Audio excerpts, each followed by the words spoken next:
Malaki ang naging kasalanan ni Falcon sa kanyang asawa at labis niya yung pinagsisisihan. Subalit mukhang natatakot sa kanya si Rebecca dahil lumipas ng 4 na taon, hindi niya pa rin ito makita. At sa 4 na taon na yon, naging miserable ang kanyang buhay na wala sa piling ang kanyang asawa. Subalit paano kung muli niya itong makita? Pero tila ibang tao na. May puwang pa ba si Falcon sa buhay ni Rebecca? Ako si Skylar at sabay-sabay nating tunghayan ang ikalawang yugto ng kanilang kwento. Malakas na bumagsak ang makapal na folder sa pader. Kasunod noon ang isa pa at isa pa. Nagkalat ang mga papeles sa mamahaling opisina ni Falcon Riego. Napamura na lang talaga siya. Nasaan ang asawa ko? Tahimik na nakatayo sa harapan niya ang private investigator, nakakauwi lamang mula sa isa na namang bigong paghahanap. Namumula ang mga mata ni Falcon, mahigpit ang pagkakakuyom ng kanyang mga kamao, at pakiramdam niya, sasabog na siya anumang oras. 4 na buwan! Mabilis ang kanyang paghinga, at pinipigilan lang na maluha sa sobrang galit at pagkadismaya. 4 na buwan mong hawak ang kaso. 4 na buwan kang sumisweldo sa akin. At ang sasabihin mo sa akin ngayon, wala ka pa rin nakita. Napayuko ng husto ang investigator. Sir, ginawa po namin ang lahat. Lahat! Napataas ang boses ni Falcon. Lahat na pala yun. Kung lahat pala, bakit hindi nyo pa rin nadadala sa akin si Rebecca? Bakit hanggang ngayon, wala pa rin ang asawa ko sa akin? Napaatras ng bahagya ang lalaki at hindi niya ito masisisi. Maging siya ay natatakot na sa sarili niya minsan. Simula nang mawala sa piling niya si Rebecca, wala na siyang ibang maramdaman kundi matakot para sa kanyang sarili. Tila kapag hindi niya ito nakita pa, baka ikabaliw niya na. 4 na taon. 4 na mahabang panahon. 4 na taon mula nang mawala si Rebecca. At wala pa rin siyang alam kung nasaan ito. Ni isang bakas, isang litrato, isang tawag, isang mensahe, wala siyang mahanap. Parang naglaho ito sa mundo. Parang hindi kailanman umiral. At yon ang unti-unting sumisira sa kanya. Tanggal ka na! Leave my office! Mariing sabi ni Falcon. Napatigil ang investigator. Sir, tanggal ka na! Umalis ka na sa opisina ko! Get out! Hindi na sumagot ang lalaki. Tahimik itong yumuko at mabilis na lumabas. Pagkasara ng pinto ay muli niyang naramdaman ang katahimikang mabigat at nakakasakal. Agad niyang pinindot ang intercom. Sumagot ang kanyang secretary. Yes, sir? Wala akong gustong makita. Wala akong pakialam kung sino pa yan. Napasandal siya sa mesa. Walang kahit na sinong gagambala sa akin. Sumagot agad ang secretary niya. Understood, sir. Pagkatapos nun ay pinatay niya ang intercom. Pagbalik niya sa kanyang swivel chair, kinuha niya ang bote ng alak. Hindi na siya nag-abala pang maghanap ng baso. Diretso niyang nilagok ang laman nun. Masakit sa lalamunan, ngunit hindi yun kasing sakit ng nasa dibdib ni Falcon. Wala nang masasakit pa ron. Napapikit siya at tulad ng madalas mangyari nitong mga nakaraang taon, bumalik na naman sa kanya ang alaala ni Rebecca. Ang huling gabing nakita niya ito, ang luha, takot sa mga mata nito at ang paraan ng pagtingin nito sa kanya. Parang isa siyang halimaw at marahil ay tama ito. Marahil isa nga siyang halimaw. Tumulo ang kanyang mga luha. Rebecca, hindi niya malilimutan ang gabing yon. Hindi niya malilimutan ang katotohanang pinunit niya ang puso ng babaeng pinakamamahal niya. Mahal na mahal niya si Rebecca. Sa kanya lang napagtanto yun nang umalis na ito. Pinigilan niya ang sariling mahulog dito kahit alam niyang nabitag na siya sa sariling patibong ng paghihiganti. Mas pinuno niya ang sarili ng pagkamatay ni Jericho. Pero mali pala ang napaghigantihan niya. Pinagtakpan man ni Rebecca si Rica, hindi niya ito masisisi. Nakilala niya ang babaeng pinakasalan. Walang ibang gusto si Rebecca kundi mahalin ng pamilya nito. Natakot lang din ito na sabihin ang totoo at naiintindihan niya na ito ngayon. Please, Huwag ka nang matakot sa akin. Hindi na ako galit sa'yo. Bulong ni Falcon sa hangin. Napahawak siya sa kanyang dibdib. Parang may malaking bato na nakadagan doon. Araw-araw, gabi-gabi. Hindi nawawala o kahit gumaan man lang. Mas lumalala pa nga yata. Rebecca, mahina niyang bulong. Huwag ka nang lumayo. Hindi mo kailangan tumakas. Hindi na kita sasaktan. Pumikit ulit si Falcon. At naramdaman niya ang paghapdi ng kanyang mga mata. Hindi niya alam kung kailan siya naging ganoon. Hindi siya umiiyak noon. Hindi siya mahina noon. Ngunit ngayon, parang wala nang natira sa kanya. Bumalik ka na. Parang isang dasal at pagsusumamong hindi na kailanman mangyayari. Hindi mo kailangan matakot. Napayuko siya at muling tumulo ang luha. Pangako, poprotektahan kita kahit ikamatay ko pa. Humigpit ang kanyang hawak sa bote. Hayaan mo akong bumawi sa'yo. Pagdusahan sa harap mo ang mga kasalanan ko. Napahikbi ng mahina si Falcon. Wala na siyang pakialam. Wala nang natitirang pride sa kanya. Matagal na yung namatay, kasama ng pagkawala ni Rebecca sa buhay niya. Maya-maya'y may kumatok. Nanikip ang kanyang dibdib. Hindi niya kayang makipag-usap ngayon. Hindi niya kayang magpanggap na okay lang siya. Ano ba? Napataas ang kanyang boses. Hindi ba at nagbilin ako? Ayoko ng storbo. Tahimik sandali. Pagkatapos ay bumukas pa rin ang pinto. Kaya lalo siyang nainis. Ngunit agad yung nawala nang makita kung sino ang pumasok. Mama, usal ni Falcon. Nakahinga ng maluwag ang kanyang ina. Bakas ang pag-aalala sa mukha nito. Sa 4 na taon na nakalipas, kitang-kita ng lahat kung paano siya unti-unting nasira. Falcon, marahang lumapit ang kanyang ina. Ayos ka lang ba? Napatawa siya ng mapait. Sa tingin mo, Mama, walang asawa ko. Paano ko magiging okay? Napabuntong hininga ang kanyang ina. Anak, tahimik siyang nakatingin sa mesa. Ayaw niyang makita ang awa sa mukha nito. Ayaw niyang marinig ang mga salitang alam niyang sasabihin nito. Si Rebecca, 4 na taon na. 4 na taon mo na siyang hinahanap. Kung ayaw niyang magpahanap, tumigil ka na lang. Umigting ang kanyang panga. Hindi ko kaya, Mama. Kailangan magkita ulit kami. Hindi ko kaya. Mababaliw ako.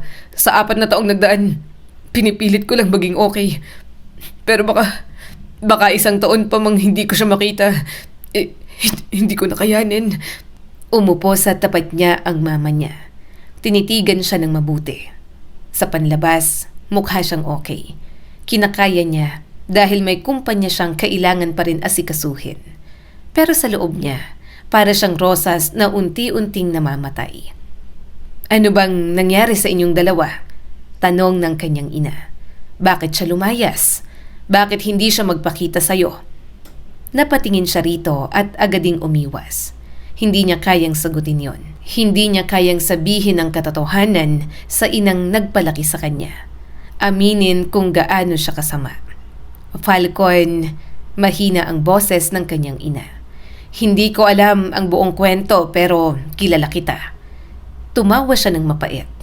Hindi mo ko kilala, Mama. Natigilan ang ginang. Kilala kita. At alam kong hindi ka magiging ganito kung simpleng hiwalayan lang. Napapikit siya. Tama ang mama niya. Hindi simpleng hiwalayan. Away mag-asawa o simpleng pagkakamali ang nangyari sa kanila ni Rebecca.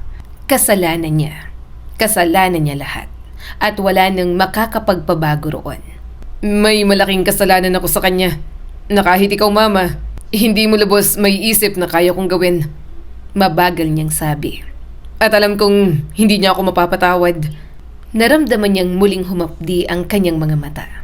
Kung ako si Rebecca, hindi ko rin mapapatawad ang sarili ko.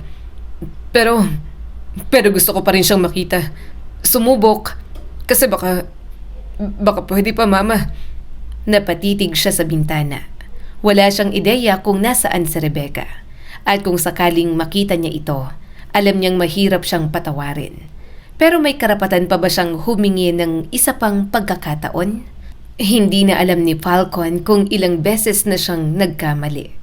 Ilang beses na siyang napalingon sa isang estranghero dahil akala niya'y si Rebecca. Napapahinto sa daan dahil may babaeng kahawig nito. Napupuyat kakatingin sa mga lumang litrato. Naririnig ang boses nito sa panaginip. Sa loob ng 4 na taon, naging bahagi na yon ng kanyang buhay. Pangungulila, pagsisisi at paghahanap. Parang isang parusang hindi natatapos. Isang gabi, papunta siya sa elevator ng hotel habang kausap ang isa sa mga empleyado niya. Make sure na ma-finalize ang proposal bago matapos ang linggo. Tumayo siya kahit hindi naman ito nakikita sa kabilang linya. I'll review everything tomorrow. Habang nagsasalita, napatingin siya sa elevator na pasara na. Bahagya siyang natigilan. Parang biglang nawala ang lahat ng ingay sa paligid at bumagal ang oras. Wait! May isang babae sa loob. Nakatungo, may hawak na cellphone at tumatawa. Kahit gilid lamang ng mukha nito ang nakita niya. Kahit ilang segundo lang, hindi siya maaaring magkamali. Rebecca! Napalakas ang sigaw niya nang magsara ang pinto. Napatingin ang ilang tao, ngunit wala siyang pakialam. Mabilis siyang sumugod at pinindot ang button ng paulit-ulit. Sir! Sir! Naririnig pa rin niya ang kausap niya sa cellphone. Ngunit hindi niya yun pinansin. Pinatay niya ang tawag. Nakatitig lang siya sa elevator. 8th floor. 8th floor, papunta siya ron. Kaagad siyang lumingon sa katabing elevator. Ngunit puno yun. Mabilis siyang tumakbo papunta sa hagdan. Para siyang hinahabol ng kabayo kung tumakbo. Pagdating niya sa 8th palapag, halos hingal na siya. Pero wala na sa elevator si Rebecca. Agad niyang nilibot ang koridor. Mabilis ang kanyang mga hakbang. Nagmamadali, nagbabaka sakali at umaasa. Ngunit wala siyang nakitang Rebecca. Walang kahit anong bakas ng asawa niya. Hindi, bakit wala? Nandito siya. Sigurado akong nandito siya. Ginulo niya ang buhok. Siya yun. Sigurado ako. Nakita ko siya. Si Rebecca yun. Lumakad siya sa magkabilang dulo ng hallway. Sinilip ang bawat sulok. Nagmasid sa bawat taong dumadaan. Ngunit wala talaga ang asawa niya. Napahawak siya sa pader at pinikit ang mga mata. Matinding pagkadismaya lang ang naramdaman niya. Parang may kung anong bumagsak sa kanyang dibdib. Rebecca, ikaw yun. Alam kong ikaw yun. Please, huwag mo na akong pagtaguan ng ganito. Bumalik siya sa lobby. Agad na lumapit sa reception. Alam niyang mali at confidential ang mga ganoong impormasyon. Ngunit desperado na siya. May naka-check-in ba rito na Rebecca Riego? Tanong ni Falcon. Magalang ang ngiti ng receptionist. Pasensya na po sir, hindi po namin maaaring ibigay ang impormasyon ng mga guests. Umigting ang kanyang panga. Kahit pakicheck lang, asawa ko siya. Pasensya na po talaga, hotel policy lang po sir. Napapikit si Falcon. Pilit niya lang kinokontrol ang sarili.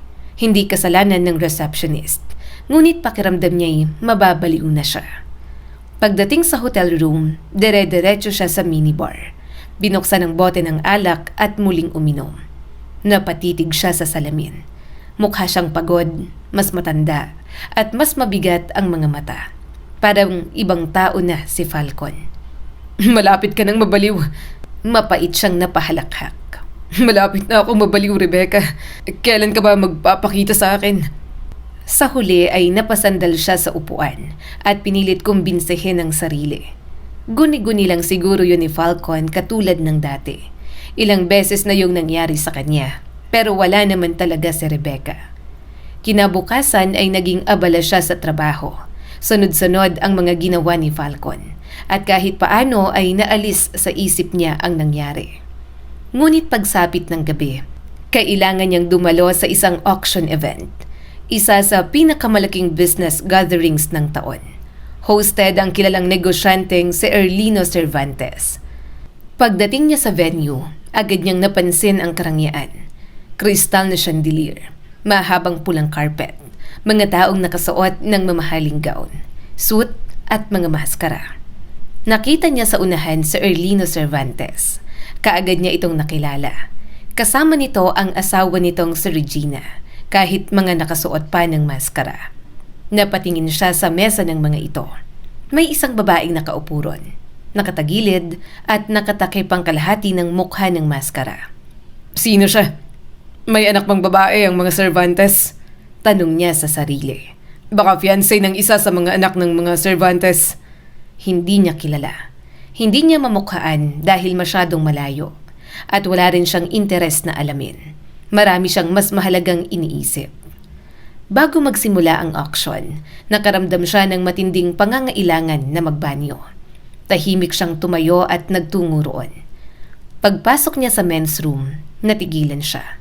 May isang batang lalaki roon, mga 3 taong gulang marahil. Nakakunot noo at abalang-abala sa sinturon ang bata. Ang hirap! Napangiti si Falcon at lumapit. Oh wait, tulungan na kita. Napatingin sa kanya ang bata. Thank you, Manong! Matatas magsalita ang bata. Napatigil si Falcon at bahagyang natawa. Manong, dito na lang. Parang ang tanda ko naman sa manong mo. Nasaan ang mama mo? Bakit mag-isa ka lang? Nandyan lang. Mas lalo siyang napangiti. At bakit ka mag-isa? Kasi mabilis akong tumakbo. Ipinagmamalaki pa nitong sabi. Napailing si Falcon at hindi niya napigilang matawa ng kaunti. Matapos nilang umihi ay inakay niya na lang palabas ang bata. Baka kasi mawala ito. Mukhang malikot pa naman. Pagdating nila sa hallway ay halos tumakbo papalapit ang isang yaya. Namumutla at halatang natataranta. Archie! Malakas na tawag ng yaya nito. Niyakap nito agad ang bata. Ang kulit mo! Sabi ko saglit lang tumakbo ka na naman. Ngunit nakangisi lamang ang bata. Parang proud pa sa ginawa. Bagal ka takbo, yaya! Napailing si Falcon at mahinang tumawa. Huwag niyo pong pababayaan. Mabuti na lang at nakita ko po sa banyo. Ngumiti ang yaya. Kaya nga ho, sir. Maraming salamat po. Tumango siya at nagsimulang maglakad pabalik sa hall. Pagbalik ni Falcon sa hall, muli niyang isinuot ang maskara. Muli niyang inayos ang ekspresyon. Mr. Riego! Boses iyon ng isang lalaki. Napalingon siya at nakangiting lumapit si Erlino Cervantes. Kasama nito ang asawa nitong si Regina. Napansin niyang mas malapit ang dalawa kaysa sa karamihan ng mag-asawang nakilala niya. May natural na lambing at init sa pagitan ng mga ito. Mga bagay na sila sana ni Rebecca kung hindi siya nagpalamon sa galit. Enjoying the evening? Tanong ni Erlino. Pinilit ni Falcon na ngumiti. As much as possible. Tumawa ang matandang negosyante. Nagpatuloy ang usapan nila tungkol sa negosyo, ekonomiya, mga plano sa hinaharap, at mga oportunidad sa merkado. At ginagawa ni Falcon ang lahat para maging maayos ang impresyon nito sa kanya. Hindi niya pwedeng sayangin ang pagkakataong yon. Isa si Erlino Cervantes sa pinakamakapangyarihang negosyante sa bansa. Kailangan niya ang connection dito. Hanggang sa napunta ang usapan sa pamilya. At doon nagsimulang maging mahirap ang lahat. Alam mo, Falcon, ani Erlino habang umiinom ng alak. Kahit gaano ka kagaling sa negosyo, wala pa ring silbi kapag hindi maayos ang buhay mo sa bahay. Napangiti si Regina nang tumingin ang asawa nito sa kanya. Tumango si Erlino. Kapag masaya ang asawa ko, mas gumaganda ang negosyo ko. Natawa naman si Regina. Parang kasalanan ko pa kapag nalulugi ka kapag may away tayong dalawa. Napangiti si Falcon, ngunit may kirot na agad sa dibdib niya dahil alam na niya kung saan pupunta ang usapan. Ikaw? Tanong ni Erlino. Nasaan ang asawa mo? Nanahimik saglit si Falcon. Biglang bumigat ang paligid. Nasa malayong lugar. Napatingin si Regina. Napansin niya ang bahagyang pagbabago sa ekspresyon nito. Ani Erlino. Business trip? Napailing si Falcon. Hindi. May malaking pagkakamali akong nagawa. Nag-away kami at umalis siya. Ayaw niya nang magpahanap. Nanahimik si Erlino. Samantalang si Regina, tila mas naging interesado. Hindi niya yon sinasabi sa iba dahil wala namang nagtatanong. Pero nasa harap niya ang isang mag-asawa na matatag na nagmamahalan. Pakiramdam niya, hindi siya huhusgahan ng mga ito. At pakiramdam niya rin, wala na siyang karapatan na magsinungaling sa kahit na ano, basta tungkol kay Rebecca. Mahal mo pa ba? Tanong bigla ni Regina. Napalunok si Falcon at bahagyang napayuko. Mahal ko siya araw-araw. Kahit wala siya, kahit galit siya sa akin. Kapag nahanap ko siya, gagawin ko ang lahat para mapatawad niya ako. Walang nagsalita sa mga ito.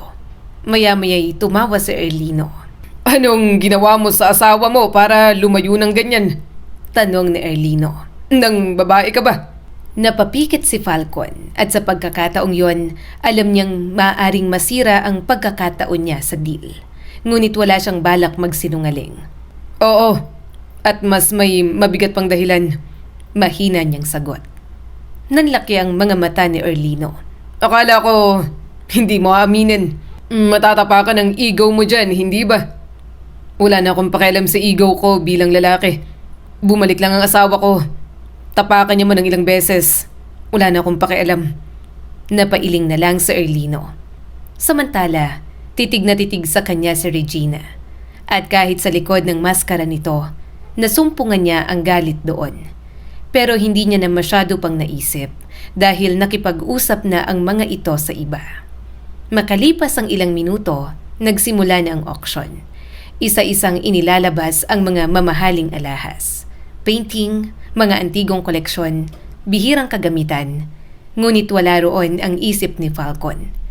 Hanggang sa inilabas ang isang kwintas. Simple pero elegante ang disenyo. Hindi sobrang marangya, ngunit maganda. Bagay kay Rebecca ang kwintas na yon. Nagsimula ang bidding at agad siyang sumali. 100,000! Ngunit hindi siya nag-iisa. Isa sa mga anak ni Erlino ang biglang nagtaas din ng bid. 150,000! Sunod-sunod, pataas ng pataas. Pero ayaw tumigil ni Falcon. Kailangan niyang makuha yon. 1 million! Saad ni Falcon. 1.5! Laban ng anak ni Erlino. Muling nagtaas si Falcon. 3 million! Nagsimulang magbulungan ang mga tao. Nagtataka, nagugulat sa naglalaban sila sa ganoon para sa isang kwintas. Hanggang sa umabot ang halaga sa puntong halos hindi na makatwiran. Napailing si Falcon at sa huli ay umatras. Nakuha ng pamilya Cervantes ang kwintas. Mukhang gustong ibigay ni Sebastian sa stepsister nilang babae ang kwintas. Saad ng katabi niya. Kaya nga, balita ko, nito lang nakita ni Regina, hindi ba? Tumango ang katabi niya. Yes, kaya ngayon palang bumabawi at nakakatawa na mahal siya ng mga Cervantes. Napatingin si Falcon sa babaeng katabi ng mga Cervantes. Kung ganun, bunsong anak pala ng mga Cervantes yon. Akala niya yung fiancé ng isa sa mga anak na Erlino. Pagkatapos ng auction, nagsimula ang sayawan. Mabagal ang musika at sumasayaw ang mga guests sa gitna. Wala siyang balak sumayaw. Wala rin siyang balak manatili ng matagal. Uuwi na lang siya. Mukhang hindi niya rin naman makukuha ang deal kay Erlino Cervantes. Ngunit bago pa siya makatalikod, may nakita si Falcon, ang babaeng tinutukoy na bunsong anak ng mag-asawang Cervantes. Nakasuot ng maskara, sinasayaw ng panganay na anak ni Erlino. Hindi niya makita ng malinaw ang mukha. Ngunit may kung anong pamilyar sa ngiti, galaw at paraan ng pagtawa. Biglang bumilis ang tibok ng puso niya. Hindi. Imposible. Ngunit habang mas tinitingnan niya ito, mas lalo siyang hindi mapakali. Rebecca? Tumayo si Falcon at diretso siyang lumapit. May I cut in? Naggulat ang mga ito. Lalo na ang babaeng iniisip niyang si Rebecca. Kahit nakatago ang mukha nito sa maskara, nakita niya ang pagkabigla sa mga mata nito. At lalo yung nagpatibay sa kutob niya na si Rebecca nga ito. Kuya, sambit ni Rebecca. Boses pa lang nito, parang maiiyak na si Falcon. Sigurado na siya. Si Rebecca nga ang bunso ng mga Cervantes. Napangiti si Sebastian. Manonood ako. Pagkaraan ng ilang segundo, dahan-dahang inabot ni Rebecca ang kamay nito. At halos tumigil ang mundo ni Falcon nang magdikit ang mga kamay nila. Nagsimula silang sumayaw. At habang umiikot sila sa gitna ng ballroom, hindi niya maalis ang tingin dito. Rebecca, Mahina niyang sabi. Nakita niyang bahagya itong nanigas. Hindi kita kilala. Suminghap siya. Wala siyang pakialam. Sigurado na siyang ang asawa niya ang hawak niya ngayon. Rebecca, Parang dasal ang pagbigkas niya sa pangalan nito. alam kong ikaw yan. I'm sorry. Nagkamali ako. Please, mag-usap tayo. Bumalik ka na sa akin. Natigilan si Rebecca. Huminto sila sa pagsayaw. Rebecca, Muling bulong ni Falcon. Dahan-dahan niyang inalis ang sariling maskara. Nangingislap ang mga luha niya. Sa wakas, pagkatapos ng ilang taon, nasa harap niya na ulit ang asawa. Naluha siya bigla. Hindi niya napigilan kaya napayuko na lang si Falcon. Nang muli siyang tumingin kay Rebecca, nakita niyang gulat sa mga mata nito at tila hindi makapaniwala. sa wakas, nahanap din kita. Ang tagal mong nawala. Garal-galang boses na sambit ni Falcon. Iaabot na sana niya ang kamay upang alisin ang maskara nito, ngunit mabilis nitong hinawakan ang kanyang pulsuhan. Wala kang karapatang gawin yan. Sino ka sa tingin mo para gawin yan? Mariing tanong ni Rebecca. Parang dinurog si Falcon. At bago pa siya makapagsalita, bumitaw na si Rebecca. Tumalikod ito at tumakbo palayo. Rebecca! Sigaw niya at sinubukan itong habulin. Pero nabunggo niya ang waiter. Natapon ang mga dala nitong baso ng alak sa kanya. Napalingon ang mga tao. Nagulat at naguguluhan sa mga nangyari. Ngunit wala na siyang pakialam. Ang tanging naisip niya lang, buhay at okay si Rebecca, pero mukhang hindi na gustong bumalik pa sa kanya. Ilang araw na ang lumipas mula sa gabing yon sa auction. Ngunit hindi pa rin matahimik si Falcon. Alam na niya kung nasaan si Rebecca. Pero hindi niya alam kung paano ito lalapitan. Hindi niya alam kung paano hihingi ng tawad. Hindi niya alam kung paano bubuuin muli ang isang bagay na siya mismo ang sumira. Ma'am Rica, bawal po talaga kayo. Hindi po nagpapaistorbo ngayon si Sir Falcon. Bulalas ng secretary niya. Pero narinig niya ang boses ni Rica sa labas ng opisina. Nagpupumilit ito. How dare you napigilan ako? Ha? I'm his girlfriend. Papasok ako sa ayaw at sa gusto mo. Kumunot ang noo ni Falcon. Kahit isang beses, hindi niya naging girlfriend si Rica. Bakit niya gagawing girlfriend ang isang taong halos gusto niya nang sakalin? Ang taong dahilan ng pagkamatay ng kapatid niyang si Jericho. Hanggang sa bumukas ang pinto. Napairap siya. Hindi niya maitago ang pagkainis.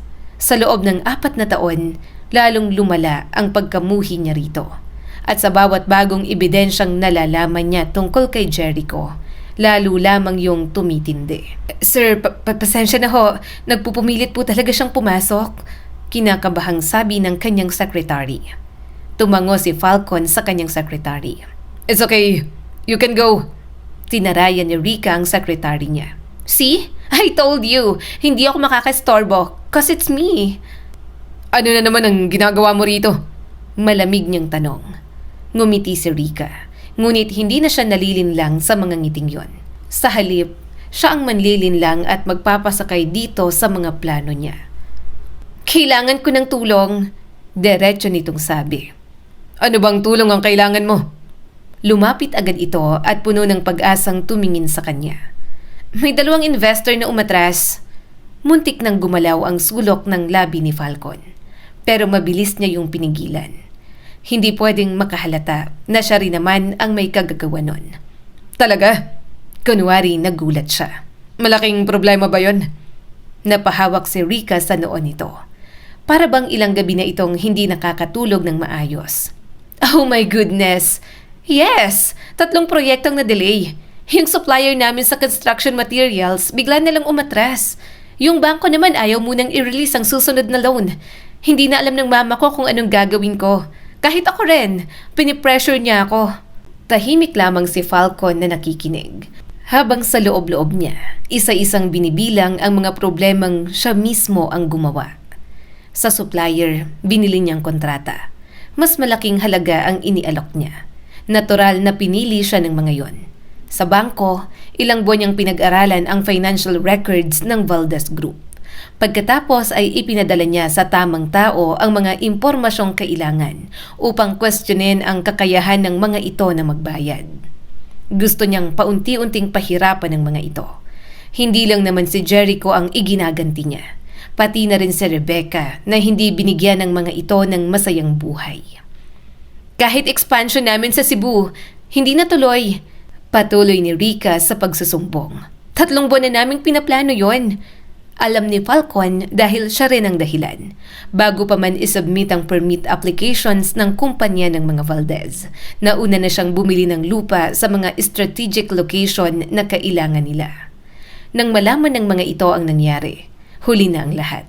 Napilitan ang mga itong baguhin ang buong plano. At milyon-milyong piso ang nasayang. At alam mong worst? Mahinang dagdag ni Rica. Bigla ring umatras ang foreign partners namin. 6 na buwan niyang kinumbinsi ang foreign company na huwag nang makipagtrabaho sa mga Valdez. Nag-alok siya ng mas magandang kasunduan. Lahat ng alam niya sa negosyo, ginagamit niyang sandata laban sa mga taong nagpahirap sa asawa niya. Kaya nandito ako, nanginginig na ang boses ni Rica at nag-iinarte pa rin kahit sobrang frustrated na. Kung may paraan para matulungan mo kami.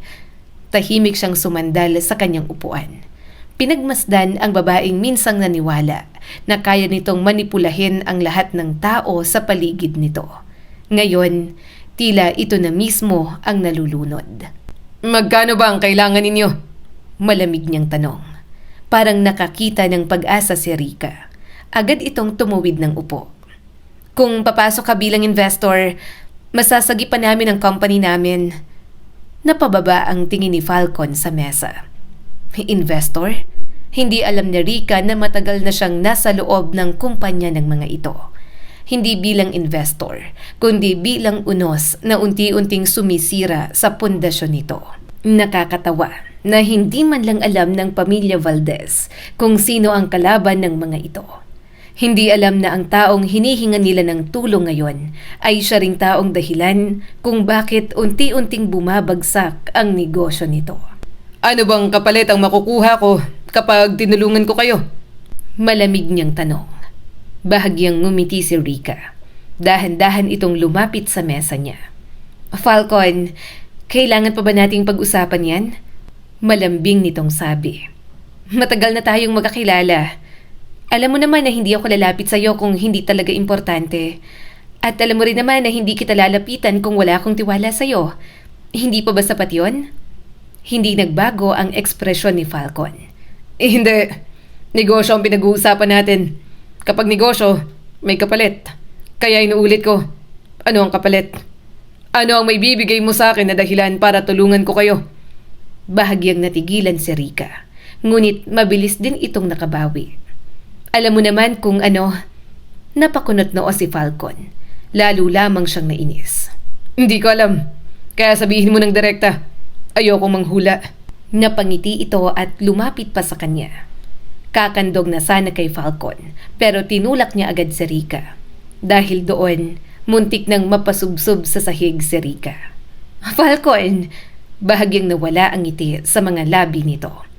Inayos lang ni Falcon ang manggas ng kanyang polo. Mukha bang ganyan ang gusto kong kapalit? Tumayo ng maayos si Rica at pilit na naging mahinahon. Falcon, bakit parang ibang-iba ka na? Dati naman hindi ka ganito sa akin. Dati marunong kang makinig. Dati kahit hindi ako magsalita, naiintindihan mo agad ang gusto kong sabihin. Agad siyang natawa ng mapakla. Kailan ba tayo nagkaroon ng relasyon? Umasa si Rica sa kanya. Kasi pinaasa niya noon. Nang galit na galit siya kay Rebecca at inakalang ito ang may kasalanan sa pagkamatay ni Jericho. Ginamit niya lamang si Rica para pasakitan ito. Naisip kasi niya na mas masakit kung kapatid nito ang kasama niyang magtataksil.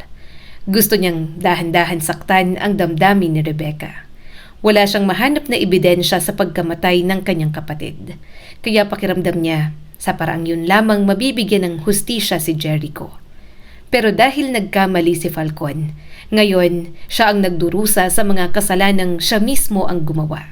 Kung sana lang ay hindi siya nagpalamon sa galit at mas inalam pa ang katotohanan. Baka hanggang ngayon ay nasa kanyang tabi pa rin si Rebecca. Kailan ba naging tayo? Tanong niya kay Rika. Anong taon? Anong buwan? Anong araw? Baka kasi may nakalimutan ako. Baka may relasyon pala tayo na hindi ko alam. Napatikom ang bibig ni Rika. Hindi mo kailangan maging sarcastic ng ganyan. Pareho naman nating alam kung anong meron sa atin noon. Napailing si Falcon. Wala tayong naging relasyon. Wala tayong naging kasunduan. Wala tayong pinangakuan sa isa't isa. Kaya wag mong baguhin ang nakaraan dahil ang kailangan mo ko ngayon.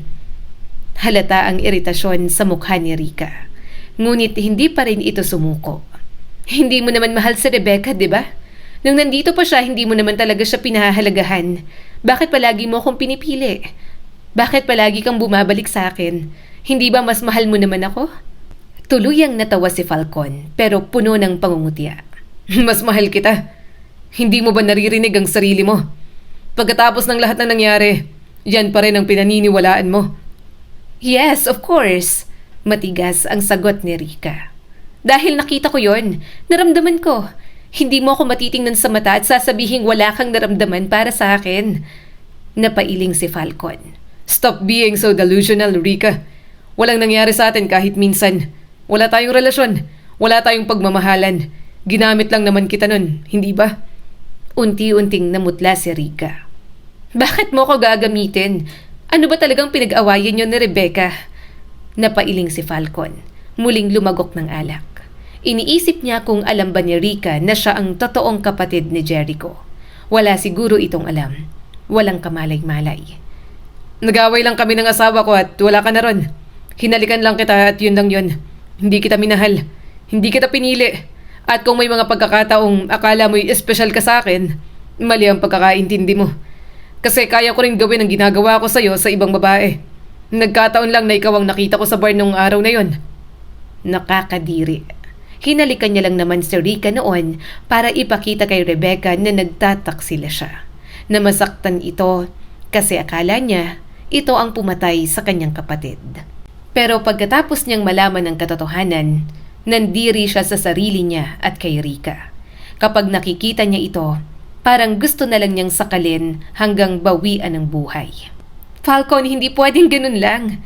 Singhal ni Rika. Nandito ako sa tabi mo. It's been 4 years. Nauna pa nga ako na makilala ka kaysa kay Rebecca. Hindi mo pwedeng sabihin na wala na yon. Hindi mo pwedeng basta burahin ang mga ginawa mo. Ayaw na nga sa'yo, hindi ba? Hindi na nagpakita. Wala namang kwentang pangit na mukhang bangkay na yon. Boring siya. Hinalikan mo ako. Hindi mo mahal si Rebecca kasi hindi mo siya sasaktan ng ganon kung mahal mo siya. Shut up! Sigaw niya rin dito. Natamaan sa mga sinabi ni Rika. Wala kang alam. Wala kang karapatang banggitin si Rebecca. Naiintindihan mo ba? Nakita niya ang takot sa mukha nito. Dinuro niya si Rika. Hindi kita pinilit. Hindi kita pinaasa. At lalong hindi ko responsibilidad ang mga kwentong ginawa mo sa isip mo. You're not my girlfriend kaya tumigil ka. Insultuhin mo pa ulit ang asawa ko. Hindi ka matutuwa sa gagawin ko. Tinutulungan ko lang kayo dahil pamilya kayo ng asawa ko. Kung gusto mong tulungan kita dyan sa problema mo sa kumpanya ninyo, umayos ka. Napatikom ang bibig ni Rika. Halatang nasaktan, ngunit wala siyang pakialam. Wala naman talaga siyang pakialam sa pamilya nito. Sa pamilyang nagpahirap kay Rebecca. Pinapasakay niya lamang para magtiwala sa kanya. Dahan-dahang lumapit si Rika at halos pabulong na ang boses nito. I'm sorry. Please, Falcon, kahit ano pong nangyari noon, tulungan mo kami. Alam kong may mabuti ka pa ring puso. Hindi ka ganong klase ng tao. Alam kong may mabuti ka pa ring puso. Hindi ka ganong klase ng tao. Hindi mo hahayaang masira ang pamilya namin. Hindi mo hahayaang mawala ang lahat sa amin. Napairap si Falcon. At ano naman ang pakialam ko? Pagkatapos ng mga pangiinsulto mo kay Rebecca. Napalunok si Rika at kinakabahan na. Falcon, I'm sorry, okay? Hindi na mauulit. It's just that, okay, whatever. Tulungan mo kami, okay? Si Rebecca babalik din yon kasi pamilya niya kami. Ngumisi na lang siya. Kasi alam niyang hindi na mangyayari yon. Nasa mabuting pamilya na si Rebecca. At kung bumalik man ito, alam niyang hinding-hindi na ito uuwi sa mga Valdez. Kailangan namin ng investor. Mahina nitong sabi. Kung may kondisyon ka, sasang-ayunan namin. Kung may hinihingi ka, pag-uusapan namin. Basta tulungan mo kami. Pakiusap. Ngunit habang nagpapatuloy siya sa kanyang mga plano, may isang bagay na hindi niya inaasahan. May isa pang taong gumagalaw laban sa mga Valdez. At mas makapangyarihan pa. Walang iba, kundi si Regina Cervantes. Sir, Seryosong sabi ng tauhan niya. may kailangan po kayong makita. Hindi agad siya nag-angat ng tingin. Kung tungkol yan sa Valdez Group, ilagay mo na lang sa mesa. Sir, hindi po ito ordinaryong report. Doon lamang siya tumingin dito. At agad niyang napansin ang kakaibang ekspresyon sa mukha nito. Parang may natuklasan ito na hindi nito inaasahan. Ano yon? Tanong ni Falcon. Lumapit ang tauhan niya at inilapag ang isang makapal na folder sa kanyang mesa. May nakuha po tayong impormasyon mula sa isang contact natin sa bangko. Hindi lang po kayo ang gumagalaw laban sa mga Valdez, sir. Dahan-dahang isinara ni Falcon ang hawak niyang dokumento. Ano? Sino? Regina Cervantes, asawa ni Erlino Cervantes, sir. Napasandal siya sa upuan. Hindi na siya nagulat pa. Pero gusto niya pa ring malaman ang ginagawa ng mga ito. Nang sa gayon, magtulungan sila kung para naman kay Rebecca. Maya-maya'y kumatok ang kanyang secretary. Come in. Malamig niyang sabi. Pumasok ang secretary niya na may hawak na tablet. Sir, may nais po sanang magpa-appointment sa inyo. Sabihin mo, punong schedule ko. Diretso niyang sagot. Abala ako sa ibang bagay ngayon. Ilipat na lang sa susunod na buwan. Binibilisan niya na ang pagpapabagsak sa mga Valdez. Kailangan niyang magmadali. Nang sa gayon, may mukha ulit siyang maiharap kay Rebecca kapag nagpakita siya rito. Hindi niya sigurado kung tatanggapin pa siya nito. Pero kahit lumuha siya ng dugo, tatanggapin niya. Mapatawad lamang nito. Pero, sir, Mr. Erlino Cervantes and Mrs. Regina Cervantes po ang nandito. Nanigas ang kamay niya sa ibabaw ng dokumento. Sino? Mr. Erlino Cervantes and Mrs. Regina Cervantes, ulit ng secretary niya. Gusto po nilang magkaroon ng private meeting kasama kayo. Hindi po nila sinabi ng direkta kung anong dahilan. Pero ayon sa secretary ni Mrs. Cervantes, may proposal daw po silang gustong personal na iharap sa inyo. Investment po yata, sir? Lalong kumunot ang noo niya. Batid niyang nadismaya na si Erlino Cervantes sa kanya. Kaya bakit? Tungkol ba kay Rebecca kaya gustong makipagkita ng mga ito? Bigyan mo sila ng schedule. Utos niya sa kanyang secretary. Ibigay mo sa kanila ang araw na pinakamaagang available. Opo, sir. Pagkalabas ng secretary, napatingin siya sa bintana. Regina Cervantes. Hindi siya naniniwala na tungkol lamang yon sa negosyo. Kaya nang dumating ang araw ng kanilang appointment, natitiyak niyang tama siya. Tahimik na pumasok sa kanyang opisina sina Erlino at Regina Cervantes. Mr. Cervantes, Mrs. Cervantes, good morning. Bati niya. Mr. Diego. Magalang na sagot na Erlino. Nagkamayan sila. Pagkatapos ay umupo na ang lahat. Tahimik ang opisina sa loob ng ilang segundo. Hanggang sa Erlino ang unang nagsalita. Nabalitaan ko ang tungkol sa biggest project ng company ninyo. Hindi naman siguro sapat para personal kayong pumunta rito. Sagot ni Falcon. Bahagyang ngumiti sa Erlino at tumingin sa asawa nito. Hindi nga. Ang totoo, ang asawa ko talaga ang may sadya sa'yo rito. Pero sa investment, may balak din ako pero makakapaghintay naman. Diretsohin na natin. Diretsong sabi ng ina ni Rebecca. Hindi negosyo ang pangunahing dahilan kung bakit kami narito. Tahimik siyang tumingin dito. At sa unang pagkakataon, nakita niya ng malapitan ang mga mata ni Regina. Parehong-pareho ng mga mata ni Rebecca. Alam mo na nasa akin si Rebecca. Alam kong pinapahanap mo siya pero sinisigurado ko na hindi mo siya mahahanap. Ayaw ka na rin niyang makita pa, sabi ni Regina. Nanikip ang kanyang dibdib. Matagal na niyang inaasahan na ayaw na siyang makita ni Rebecca. Pero masakit pa ring marinig na yon ang gustong mangyari ng asawa niya. Galit pa rin siya sa'yo. Pero nito lang siya nagkaroon ng lakas ng loob na harapin ka. Patuloy ni Regina. Biglang nagkaroon ng pag-asa ang puso ni Falcon. Handa? Ibig sabihin, may pag-asa pang makita niya si Rebecca? May pag-asa pang makausap niya ito? Si Rebecca, huminga ng malalim si Regina. Anak ko siya na matagal nang nawalay sa akin. Dahil kay Felisa na naghiganti sa akin at hindi matanggap na ako ang pinili ng unang lalaking minahal niya noon. Kinuha niya ang anak ko. Saka ko lang nahanap ang anak ko nang maging asawa si Erlino at magkaroon ng koneksyon. Kahit alam na niya ang katotohanan, iba pa rin ang epekto nang marinig niya mismo yon. Kaya naman pala, ganoon ang trato ni Felisa sa kanyang asawa noon. Sa lahat ng yon, kawawa si Rebecca. Gusto niya ng katarungan para sa kapatid niyang si Jericho, pero gusto niya rin para kay Rebecca. Napakuyom ang kamao ni Regina. Isang batang walang kasalanan ang ginamit ng Felisa na yon. Hinding-hindi ko siya mapapatawad. Dudurugin ko siya ng sobra sa lahat ng ginawa niya sa amin ng anak ko. Ang daming nawala sa amin ni Rebecca. Ilang beses akong umiyak habang iniisip kong buhay pa ba siya. At nang makita ko siya, naging miserable pa rin siya. Dahil kanino? Dahil sa'yo, Falcon. Hindi na siya makatingin ng diretso. Nanginginig ang kamay niya. Pero hindi niya pinahalata. Alam niyang walang salitang sapat na makakapagpatanggal sa dinulot niya kay Rebecca. Pero kahit galit ako sa ginawa mo sa anak ko, nasa kanya pa rin kung papatawarin ka. Patuloy na Regina. Pero kung ako ang tatanungin, hindi mo deserve ang anak ko. Hindi mo deserve ang katulad niyang may mabuting puso. Hindi siya mapaghiganti. Kahit gaano kasama ang tao sa kanya, binibigyan niya pa rin ng paulit-ulit na pagkakataon.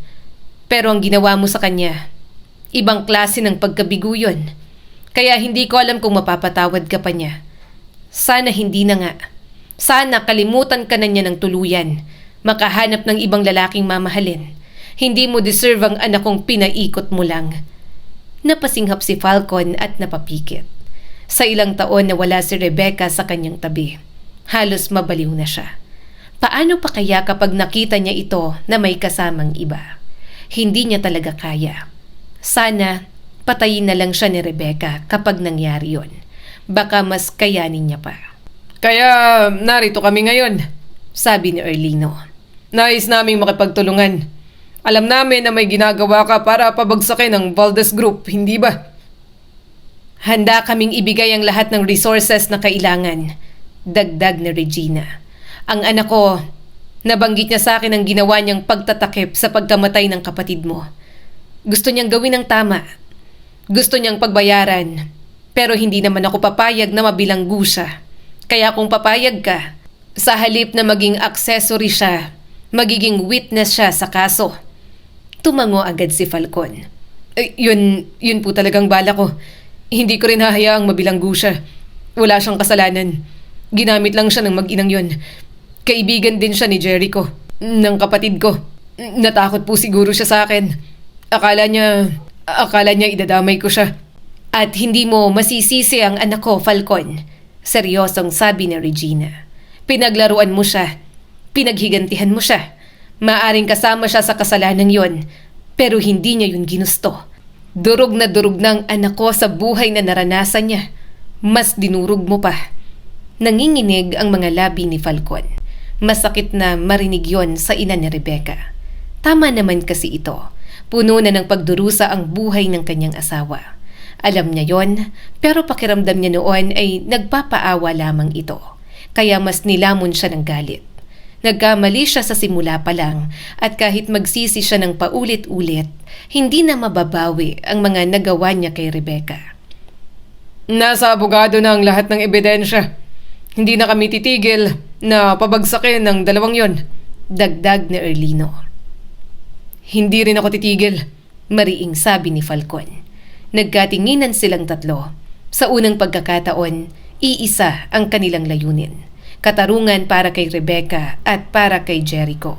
Pakiramdam ko, Hinahanda na ni Rebecca ang sarili niya na harapin ka. Pero hindi ibig sabihin tatanggapin ka niya ulit sa buhay niya. Saad ni Regina sa kanya. Kaya makinig ka, Falcon. Kapag ayaw na sa'yo ng anak ko, huwag mo siyang guguluhin. Huwag mo siyang pilitin. Huwag mong gamitin ang konsensya niya para patawarin ka. Napakuyom ang kanyang kamay. At kapag sinaktan mo ulit siya, sisirain din kita. Banta ni Regina sa kanya. Dahan-dahan siyang tumango. Karapatan niyo yun. Kung sinaktan ko ulit siya, wala akong karapatang magreklamo sa kahit anong gawin ninyo sa akin. Matagal ko nang inilagay sa mga kamay ni Rebecca ang magiging kapalaran ko. Kung patawarin niya ako, magpapasalamat ako araw-araw. Pero kung hindi niya ako mapapatawad, kung pipiliin niyang lumayo habang buhay, tatanggapin ko. Hindi ko ipipilit ang sarili ko kung ayaw niya na talaga.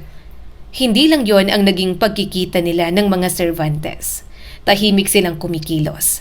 Pinapaikot muna sa mga palad nila ang mga Valdez. Nagkaroon din sila ng investment deal ni Erlino. Matapos ang halos 3 oras na pag-uusap, isinara ni Erlino ang folder. Maganda. Tumango si Erlino. Mas maganda kaysa sa inaasahan ko. May gusto pa sana akong hinging pabor sa'yo. Napatingin siya rito. Ano yon, Mr. Cervantes? Tungkol sa bagong executive position, ako dapat ang umupo, hindi ba? Pero masyado na akong abala sa ibang bagay. Kailangan ng isang taong mag-o-oversee ng expansion project. Kaya napag-usapan namin na si Rebecca ang hahawak. Gusto niya rin kasing bumalik sa trabaho. Parang huminto ang mundo ni Falcon. Hindi siya agad nakapagsalita. Iniisip niya kung nagkamali lang ba siya ng narinig. You mean Rebecca may wife? Mahina niyang tanong. Tumango si Erlino. Oo. Pero dapat mo ba talagang tawaging ganyan ang anak namin? Baka magalit yun lalo. Para sa kanya hindi na kayo mag-asawa. Napalunok si Falcon. Hindi pa rin maitago ang pagkabigla. Kung ito ang uupo sa posisyon, makakatrabaho niya si Rebecca. Alam niyang hindi tamang manabik sa gitna ng mga problema nila. Kaya lang, hindi talaga niya mapigilan. Panahon na para magkaroon siya ng mas malaking responsibilidad. Isa pa, siya rin ang nagsabing dito niya gustong magtrabaho para maharap ka na rin. Saad ni Erlino. Naramdaman niyang parang uminit ang buo niyang katawan. Para siyang hihimatayin sa sobrang saya at kaba. Muli niyang makikita ang asawa niya at makakatrabaho pa. Nakaramdam siya kahit kaunting pag-asa. Hindi mahalaga kung galit ito. Hindi mahalaga kung ayaw siyang kausapin o kung kamuhian siya nito. Ang mahalaga, makikita niya ito araw-araw. At para kay Falcon, sapat na yon. Nang matapos ang meeting at makaalis na si Erlino Cervantes, naiwan siyang mag-isa sa conference room. Napaupo siya at napatawa. Sa Rebecca, sa kumpanya ko siya magtatrabaho. Napangiti si Falcon. Hindi niya maalala kung kailan siya huling naging ganoon. Makikita ko siya. Mahina niyang bulong at mahinang tumawa na parang baliw. Ngunit wala siyang pakialam. Makikita niya si Rebecca at yun lamang ang mahalaga. Kinabukasan ay mas maaga pa siya sa lahat na pumasok sa opisina. Nagtaka ang mga empleyado dahil hindi ugali ni Falcon na personal na mag-asikaso ng interior design ng opisina. Isa-isang sinuri niya ang mga plano para sa magiging opisina ng asawa niya. Pinatingnan ng mesa, upuan, mga ilaw at mga cabinet. Maging ang kulay ng kortina ay inayos niya na rin. Alam niya ang mga paborito ng asawa niya. Mahilig lang ito sa pastel colors. Ayaw niya ng masyadong madilim na silid. Gusto niya rin na may halaman sa loob. Inayos ni Falcon ang blinds. Napahagik-gik siya niyang makita ang sariling opisina. Magkatapat lang ang opisina nila. Sinadya niya yon para naman masilip niya ito habang nagtatrabaho.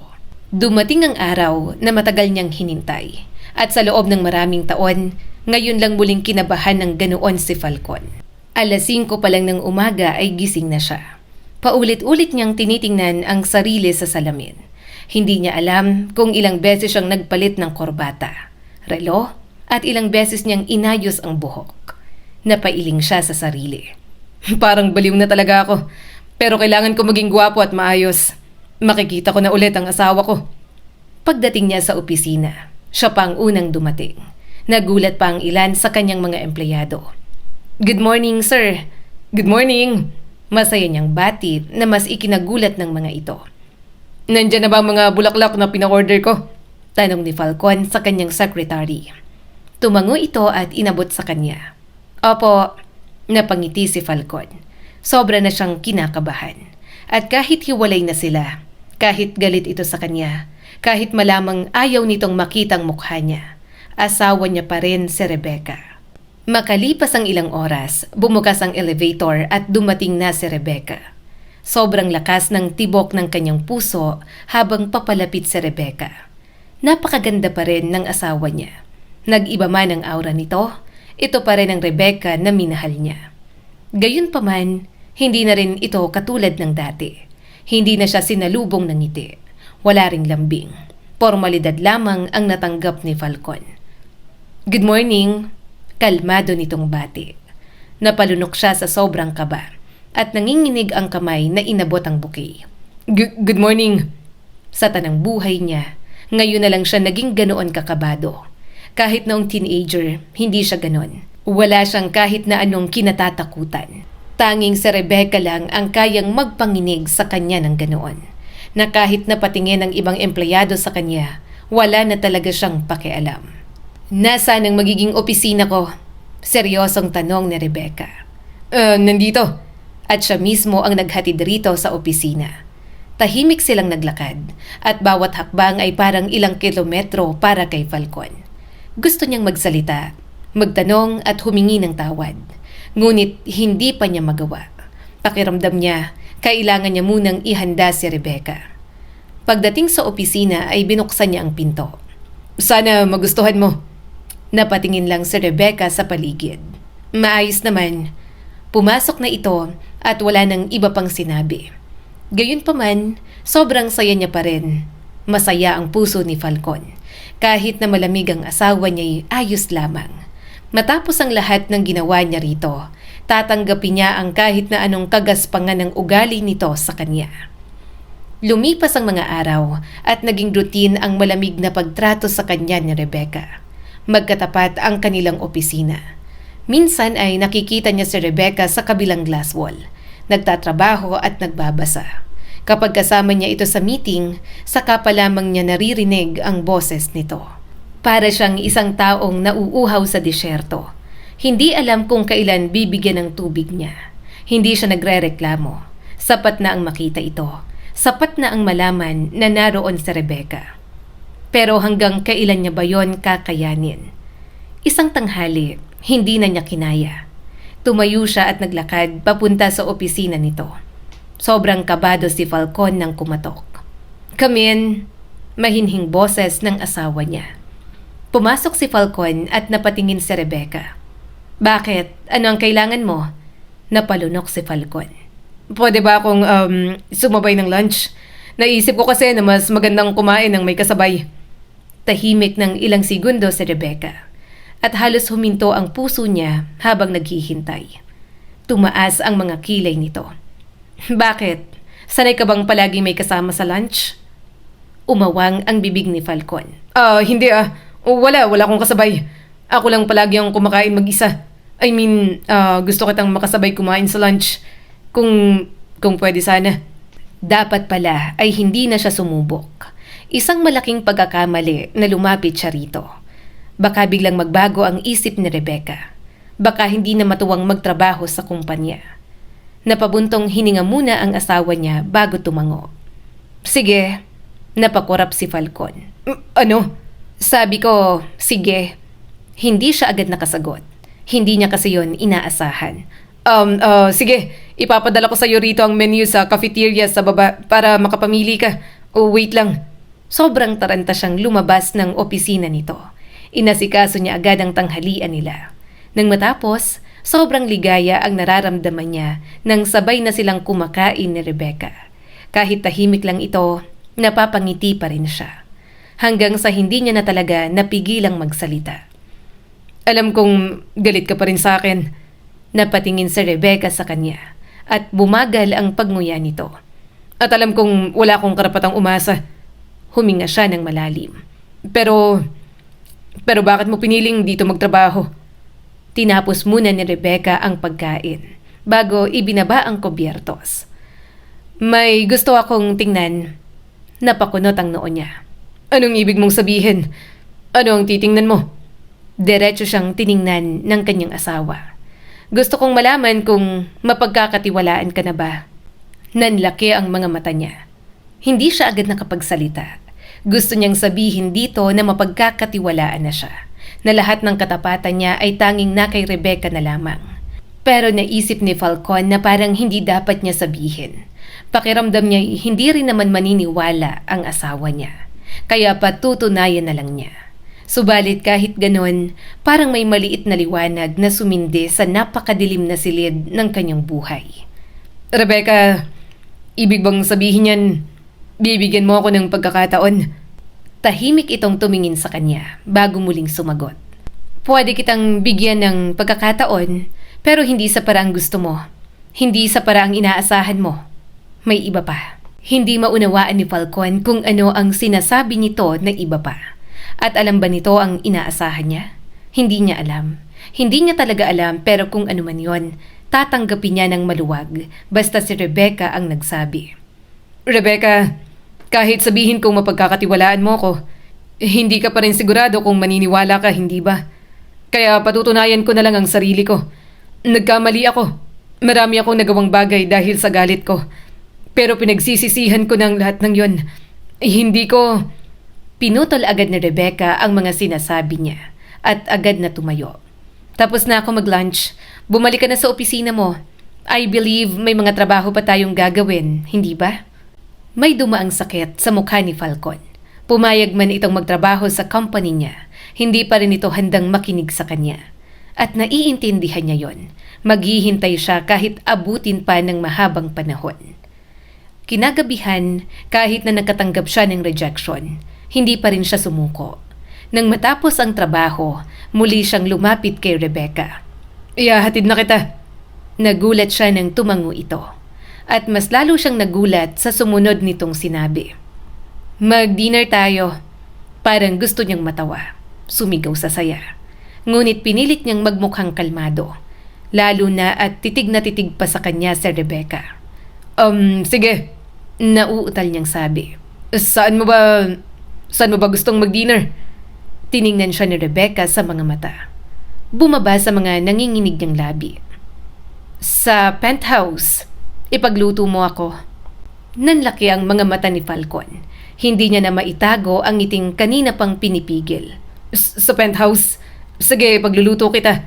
Anong gusto mo? Yung favorite mo bang chicken curry? Gusto mo ba yon? Kalmadong tumango si Rebecca. Habang nasa biyahe, sobrang gaan ng pakiramdam ni Falcon. Pakiramdam niya'y binibigyan siya nito ng pagkakataon kahit papaano. Nagpunta sila sa penthouse, sa lugar kung saan naging tahanan nila. Pero sa parehong lugar din kung saan niya winasak ang puso ni Rebecca. Masakit yung maalala. Ngunit ngayon ay may pagkakataon siyang gumawa ng tama. Hindi mo pa pala tinatanggal yan? Tanong ni Rebecca, napatitig sa malaking wedding picture nilang dalawa. Namungay ang mga mata ni Falcon. Bakit ko tatanggalin? Hindi ko kaya. Simula nang mawala ka, ayokong tanggalin ang kahit na ano dito sa bahay na pwedeng magpaalala sa'yo sa akin. Napakagatlabi si Rebecca at napailing. Kalokohan, huwag kang magpanggap na may masaya tayong alaala. Kasi puro naman kasinungalingan, Falcon. Hindi na siya nakapagsalita nang lagpasan ni Rebecca. Hindi niya maitatanggi kasi totoo naman ang sinabi nito. Sobrang napakasinungaling niyang asawa kay Rebecca noon. Pinakasalan niya ito dati para maghigante. Pero ngayong alam na niya ang buong katotohanan, sa kanya pa lang din naman naamin sa sarili na mahal niya si Rebecca, na nahulog siya sa sariling patibong, na kahit anong pilit niyang pausbungin ang galit, hindi niya mapigilang mahalin ito noon pa man. Ano, ipagluluto mo pa ba ako o uuwi na lang ako? Tanong ni Rebecca. Agad siyang kumilos para pumunta sa kusina. Ipagluluto kita. Huwag ka munang umuwi. Please, kakain pa tayo. Nagmamadali siyang pumasok sa kusina. Sobrang kinakabahan siya. Marunong naman magluto si Falcon. Pero habang nandun si Rebecca, Parang hindi niya alam kung ano ang unang gagawin. Nabitiwan niya pa ang kaldero ng rice cooker.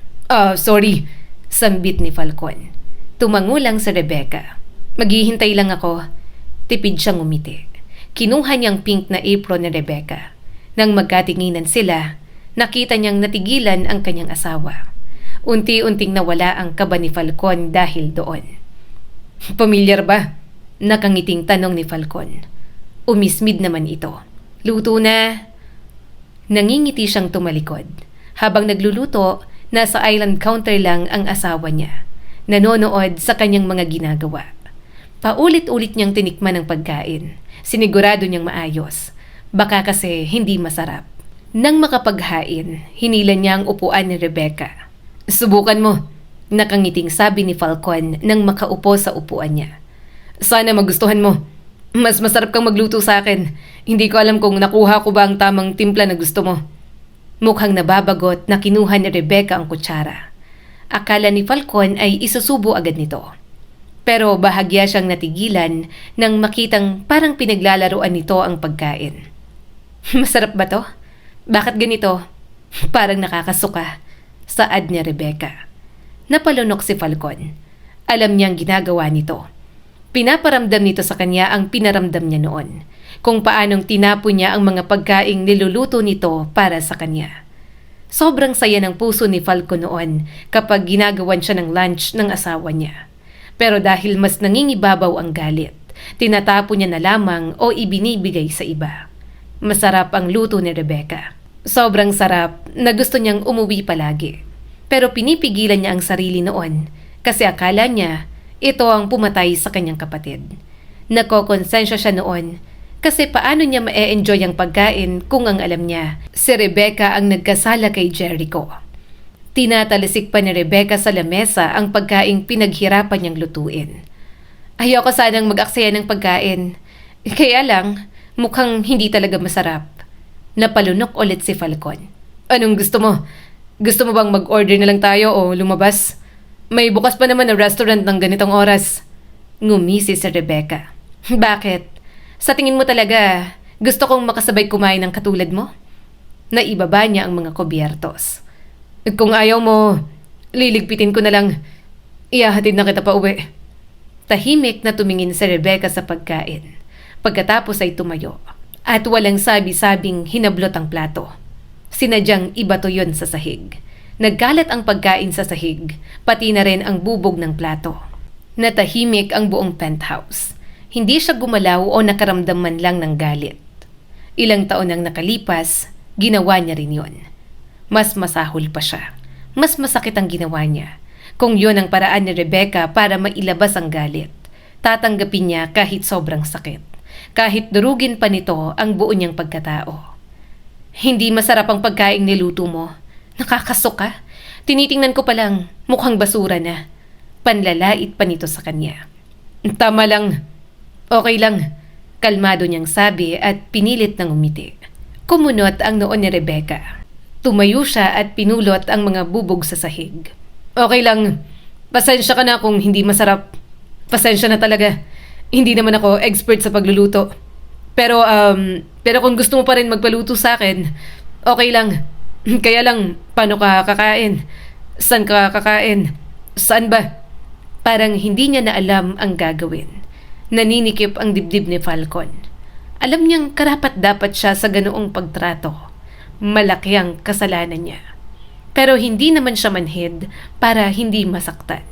Nasasaktan siya kasi pakiramdam niya wala ng pag-asa para mapatawad pa ni Rebecca. Oh, wait lang. Lilinisin ko lang to. Ihahatid kita sa lugar kung saan mo gustong kumain. Garalgal niyang sabi. Pero sa halip na maghintay, napairap na lang si Rebecca at tinalikuran siya. Aalis itong mag-isa. Agad na nataranta si Falcon. Dahil nakayuko, madali na lang siyang napaluhod. Niyakap niya agad ang mga binti ni Rebecca. Saglit lang. Desperadong sabi ni Falcon. Ano ba? Singhal naman ang asawa niya at agad siyang itinulak. Pero muli siyang yumakap sa mga binti nito. Tumulo na ang kanyang mga luha. Nagkamali ako. Alam kong mahirap akong patawarin, Rebecca. Dinurog kita. Sinaktan kita ng sobra.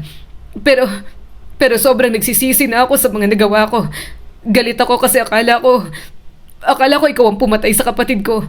Akala ko, Bitiwan mo ako.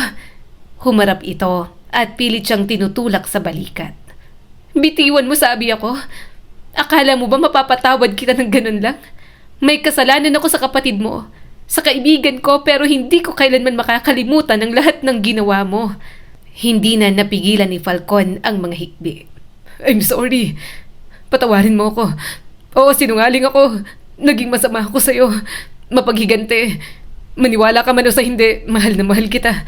Sa gitna ng paghihiganti ko, ang hirap na hindi ka mahalin. Ang hirap. Ang hirap? Sumbat ni Rebecca. Mahirap ba yung sinaktan mo ako ng sobra? Ha? Galit na galit ako. Mas lalo siyang lumuha. Matagal kong hinanap ang kapatid ko. Nagkahiwalay kami. Sinabi kong babawi ako kapag nakita ko siya.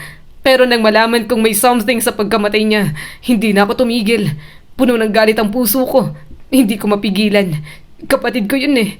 Mahal na mahal ko yun. Hindi man lang ako nabigyan ng pagkakataon na makabawi sa kanya. At ako, sino ka para pag-isipan ako na ako ang gumawa ng kawalang hiyaan kay Jericho? Kaibigan ko si Jericho. Mahalaga siya sa akin. May kasalanan ako. Pinagtakpan ko siya pero takot na takot ako noon ng mga panahon na yon. Akala ko sina Felisa at Rick ang pamilya ko. Akala ko silang mas dapat na protektahan. Hindi ko alam kung anong gagawin. Minor de edad ako noon. Bata pa ako. Balak nilang ipasalo sa akin ang kasong yun kasi minor ako at si Rika hindi. Mas makakalusot daw ako sa batas. Pero hindi ako pumayag kasi kahit makalusot ako, kahit hindi ako mabilanggo, Falcon, madudungisan ang pangalan ko. Masisira pa rin ang buhay ko. Kaya masisisi mo ba ako kung mas pinili ko ang madaling paraan? Araw-araw hindi mo alam. Tinago ko yun. Nilihim ko pero sobrang bigat ng konsensya ko. Kaya nga kahit hirap na hirap akong makita ka ngayon, bumalik pa rin ako. Pero hindi na para sa'yo. Para na kay Jericho. Para na sa kanya. Para na sa hustisyang kailangan niya. Kaya mo nga ako pinapahanap, hindi ba? Akala mo siguro tumakas na ako. Galit na galit ka eh. Agad na umiling si Falcon at tiningala ito. Hindi. Wala akong iniisip na tumakas ka. Hinahanap kita kasi mahal kita. Nag-aalala ako sa'yo at nangungulila. Nagsisisi ako sa mga ginawa ko at kung pwede lang, maitama ko ang lahat ng ginawa ko. Napapikit si Rebecca at mas lalong tumulo ang mga luha nito. Buong lakas siya nitong itinulak. Manahimik ka? Hindi mo na maitatama lahat ng pagkakamali mo sa akin. Dahil sa panghihina sa labis na emosyon, nadala si Falcon sa tulak. Tumama ang mga kamay niya. Bumaon ang bubog. Agad yung dumugo. Subalit wala siyang pakialam. Rebecca, please. Patawarin mo ako. Nagsisisi na ako. Mahal na mahal kita. Umiiyak niyang pakiusap at halos halikan na ang mga paa nito. Pero naglakad na palayo si Rebecca. Malakas siyang napahagulgol. Hindi niya kaya. Sinabi niyang hindi siya karapat-dapat sa pagpapatawad nito. Pero sino bang niloloko niya? Mahal na mahal niya si Rebecca at gusto niya muli silang magkaayos. Muli itong makasama. Rebecca! Sigaw niya at punong-puno ng pagsusumamo. Nasa pintuan na ito ng matigilan. Maya-maya'y nabitiwan nito ang bag at humihikbing lumapit sa kanya. Mabilis itong lumapit, lumuhod at tiningnan ang kamay niyang dumudugo na. Patingin ako, garal-galang boses na sambit ng asawa niya. Bumaon ng bubog, mas lalo siyang naluha. Rebecca, please, bumalik ka na. Hindi ko na kaya. Mababaliw na ako. Parang awa mo na. Pero hindi pinansin na Rebecca ang mga sinasabi niya. Tumayo ka dyan, gamutin natin ang sugat mo. Nang hihina siyang sumunod dito. Namumugto na ang mga mata ni Falcon sa pag-iyak. Habang pinagmamasdan si Rebecca, mas lalo lang niya itong minamahal. Tama si Regina. Galit na galit ang asawa niya, pero hindi pa rin siya natiis. Galit si Rebecca pero hindi kailanman naging mapaghiganti. Bakit ganyan ka? Hindi ka ba nasasaktan? Tanong nito habang hinuhugot ang bubog. Nasasaktan naman si Falcon, pero mas masakit lahat ng dala nilang pagdurusa sa loob ng maraming taon. Rebecca, isa pang pagkakataon. Tumulo ang mga luha ng asawa niya habang nililinis ang sugat niya. Manahimik ka. Sinapo niya ng isang kamay ang mukha nito at pinunasan ang mga luha. Gagawin ko ang lahat. Habang buhay akong magsisisi. Habang buhay akong luluhod. Magmamakaawa. Durugin mo ako sa paraang gusto mo. Basta hayaan mo lang akong makasama ka. Hindi ko na kayang mawala ka. Napayuko si Rebecca at pinagpatuloy ang paggamot sa sugat niya. Gusto kong maghiganti sa'yo. Nanikip ang dibdib ni Falcon. Wala naman siyang pakialam. Hahayaan niya itong maghiganti. Kahit masaktan siya ay okay lang sa kanya. Pero hindi ko kaya. Umiiyak na sambit ni Rebecca. Hindi ko talaga kaya. Ang hirap magalit ng matagal. Lalong mas bumibigat ang loob ko. Tiningnan niya ng may pagkamangha ang asawa niya. Kaya hindi niya rin siguro napigilan ang sarili na mahulog rito. Unang kita niya pa lang, nakita niya na agad ang kabutihan ng puso ni Rebecca. Hindi ko alam kung makakalimutan ko ba agad. Baka hindi. Baka maalala ko pa rin. Pero handa pa rin akong magpatawad. Handa na akong bigyan ka ng pagkakataon. Mahinang pag-amin ni Rebecca. Parang biglang inahon si Falcon sa malamig na dagat. Hindi siya makapaniwala na maririnig niya ang mga salitang yon. Ilang beses niyang pinagdasal at ngayong nasa kanya na, parang ang hirap ng paniwalaan. Rebecca, Umiling ang asawa niya. Huwag mo na ulit akong sasaktan. Kapag sinaktan mo pa ako, hindi na ako magpapakita sa iyo kahit kailan. Hinilan niya ito at mahigpit na niyakap. Hindi sasayangin ni Falcon ang pagkakataong yon. Alam niya ang itsura at pakiramdam ng walang Rebecca sa buhay niya. Hindi niya nakakayanin kung mauulit pa. Pagkatapos ng mga naging sagutan nila, naglinis sila saglit. Si Rebecca ang nagluto ng pagkain nila. Kahit na parehong namumugto ang mga mata, masaya silang kumain ng hapunan. ang sarap ng luto mo. Mahinang sabi ni Falcon pagkatapos nitong subuan. Ngumuso si Rebecca. Sabi mo nun, hindi masarap. Huminga siya ng malalim. Masarap. Sobrang sarap na palagi akong nananabik na umuwi. Pasensya na. Sira ulang asawa mo. Nagpalamon ako sa galit ko. Hindi na talaga mauulit. Tumango naman si Rebecca at sinubuan siya na parang bata. Napangiti siya bago ngumanga at kumain na rin. Pagkatapos kumain, sa tabi niya natulog si Rebecca. Habang yakap ang asawa, sobrang galak ang kanyang nararamdaman. Hindi na alam ni Falcon ang pwedeng ipagpalit para lang hindi na matapos pa ang sandaling yon. Natakot ako sa'yo nung araw bago tayo maghiwalay, pag-amin ni Rebecca. Humigpit ang hawak niya rito, pero may kasabay yung takot. I'm sorry. Galit na galit ako. Hindi ko maintindihan ang sarili ko. Gusto kitang saktan. Ang dandamin mo at gamitin si Rika. Pero nang umalis ka na, hindi ko matanggap. Gulong-gulang utak ko.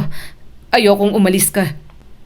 Pati yung mga gabi na basta mo na lang akong ginagalaw kahit wala ako sa mood, sabi pa ni Rebecca. Nanginig ang mga labi ni Falcon. Tumulo ang kanyang mga luha. Hindi na siya makasagot. Alam niya naman kasi na naging siraulo siya. Lahat ng paraan ginawa niya para maramdaman lang nito ang sakit. Humarap na si Rebecca sa kanya at pinunasan ang mga luha niya. Pero okay na yon, kaya kitang patawarin doon, naiintindihan na kita. Umiling siya at masuyong hinalikan ang kamay nito. Sorry. Sorry talaga. Araw-araw kong pagsisisihan ang lahat ng nagawa ko. Pasensya na't hindi kita binigyan ng respeto. Napangiti ang napakabait niyang asawa at hinalikan din ang kamay niya. Mahal pa rin kita. Sa kabila ng galit ko, mahal na mahal pa rin kita. Muling tumulo ang mga luha ni Falcon. Parang panaginip lang lahat. Parang isang pantasya na matatapos din. Pero alam niyang yon ang realidad na hinding-hindi niya na sasayangin. Dahil okay na sila ni Rebecca, mas nag-focus na si Falcon sa pagpapabagsak sa mga Valdez. Pareho sila ni Regina na ayaw na nagaanong isangkot pa sa gulo si Rebecca. Masyado na itong maraming pinagdaanan para ma-stress sa lahat ng mga nangyayari dito. Falcon, anong ibig sabihin nito? Akala ko kakampi kita. Bakit mo ginagawa sa company namin to? Traidor ka. Bulalas ni Rika nang magkaalaman na sa mga ginagawa niya. Ano to? Hindi mo pwedeng gawin sa amin to. Nagtiwala ako sa'yo, Falcon. Sinapo ni Felisa ang ulo. I told you, Rika. Hindi mapagkakatiwalaan ng lalaking yan. Si Rebecca nga nasaktan niya. Ikaw pa kaya? Tinalikuran niya na ang mga ito. Walang kamuwang-muwang na marami na siyang alam tungkol sa mga ito. Sinamahan niya rin ang mga Cervantes sa ilang ginagawa ng mga ito para mapabagsak ang mga Valdez. Napagmasdan nila kung paano unti-unting bumagsak ang mga ito. No! Bakit ninyo kami palalayasin sa bahay namin? Gulat na sabi ni Felisa at tiningnan ang mga lalaking kumukuha ng mga gamit. Hoy! Wag yan! Mahal ang painting na yan. Mas mahal pa sa buhay mo. Bitawan mo yan. Saktong bumaba ng sasakyan sa Regina Cervantes. Napatingin si Falcon dito. Regina? Gulat na tanong ni Felisa. Walang salitang malakas na sinampal na Regina sa Felisa. Accept my greetings, Felisa. Walang hiya ka. Malakas ulit na sinampal na Regina sa Felisa. Tanggapin mo nga sabi ang pagbati ko. Pasalamat kang at binabati ka pa bago ka hulihin ng mga pulis. Ano? Natatakot na tanong ni Felisa. Hoy, anong ginagawa niyo sa mama ko? Bulalas ni Rika at agad na nilapitan ang mama nito. Mama, okay ka lang? Lumingon si Rika kay Regina. Anong karapatan mong saktan ng mama ko? Hinambalos ni Regina ang branded nitong bag kay Rika. Ikaw? Anong karapatan mong saktan ng anak ko? Ipitin sa kasalanang hindi niya ginawa. Ha? Gulat na gulat si Rika at napasigaw pa. Nagalit si Felisa at susugurin na sana si Regina. Pero pinigilan ito ng 3 stepson ni Regina. Subukan yung saktan ng mama namin. Hindi niyo magugustuhan. Mariing sabi ng panganay na si Sebastian. Napatingin si Falcon sa mga dumating na pulis. Naglabas na ng warrant ang mga ito. Unang pinusasan si Felisa. Nagulat naman si Rika nang pati ito ay pinusasan din. Ano ba? Wala akong kasalanan. Bakit niyo ako nilalagyan ng ganito? Bulalas ni Rika. Humakbang si Falcon papalapit dito. Walang kasalanan. Talaga? Bakit? Nakalimutan mo na ba si Jericho? Si Jericho na kapatid ko at pinatay mo. Kapatid? Nanlaki ang mga mata nito. No, hindi ko sinasadya yun. Siyang may kasalanan. Pinipilit niya sa akin ang sarili niya. Ayoko nga sa kanya. Utu-utong loser. Sobrang nanginginig na siya, nasaktan ito. Pinigilan niya lang talaga ang sarili. Hahayaan niya na lang ang batas na magparusa sa kasalanan ng mga ito. Falcon, baka gusto mo nang umuwi. Hinihintay ka na ng asawa mo. Saad ni Sebastian, sabay ngiti sa kanya. Huminga siya ng malalim at marahang tumango. Kayo nang bahala rito. Sumakay agad siya sa sasakyan. Nakakapagod ang mga nangyari. Ilang araw niya ring hindi nakita ang asawa niya. Nanatili muna kasi ito sa ancestral house ng mga Cervantes. Nang makauwi sa penthouse, sa halip na si Rebecca ang madatnan, isang batang lalaki ang sinalubong siya. Papa? Umawang ang bibig niya. Papa? Teka, ikaw yung bata sa auction party ah. Mama, nandito na si Papa? Masayang sigaw ng batang tumatawag sa kanya ng Papa. Naglakad palapit si Rebecca na nakasuot ng simpleng dress at apron. Nakauwi ka na pala, sweetheart. Umawang ang bibig niya. Teka, ano ba to? Panaginip ba to? Lumapit palalo si Rebecca at hinalikan siya sa pisngi. Pasensya na kung natagalan. Ang dami kasing nangyayari. Si Archie nga pala, anak natin. Ngumiti si Archie at yumakap sa binti niya. Papa, ako si Archie. Sabi mama ko, anak ako. Tumulo ang luha ni Falcon. Rebecca naman. Niyakap siya ng kanyang asawa. Huwag kang umiyak. Baka isipin niya ayaw mo sa kanya. Pinakilala na kita sa kanya. Alam din niyang mukha mo. Kaya nang makita kanya sa auction party, kwento siya ng kwento na tinulungan mo raw siyang umihi. Doon na rin ako nag-decide na muling magpakita. Kasi pakiramdam ko, panahon na rin para magkita kayong dalawa. Pinilit niyang umiti. Kahit parang sasabog ang puso niya sa sobrang saya. Binuhat niya ang anak niya at mataman itong tiningnan. Anong pangalan mo? Napangiti ito. Archie, ganito na ako eh. Binaba ni Rebecca ang isang daliri nito. Anong 5? Kaka-4 mo lang. Mahina siyang tumawa at niyakap ito. Nang mapatingin siya kay Rebecca, Hinila niya rin ito at niyakap. Mahal na mahal niya ang maliit niyang pamilya. Aray ko, ipit! Reklamo agad ni Archie. Sorry anak, hinalikan ni Rebecca ang pisngi ng bata. Sinapo naman ito ang ulo. Ay nako! Hindi napigilan ni Falcon ang malakas na halakhak. Pagkatapos ng lahat ng pagkakamali at pangungulila, sa wakas ay natagpuan niya pa rin ang kasiyahan. At ngayong kasama na ni Falcon ang asawa at anak, hinding-hindi na niya sasayangin pa ang pagkakataon. Ang kwentong ito ay nagpapaalala sa atin na hindi madaling ibigay ang pagpapatawad. Gayunpaman, makakabawas pa rin sa bigat na ating nararamdaman kahit paano. Ipinapaalala rin ito na may mga tao pa rin namang karapat-dapat sa pagkakataon kung buong pusong nagsisisi at humihingi ng tawad. Muli ako si Skylar at sana ay may bago na naman kayong natutunan sa kwento natin ngayon.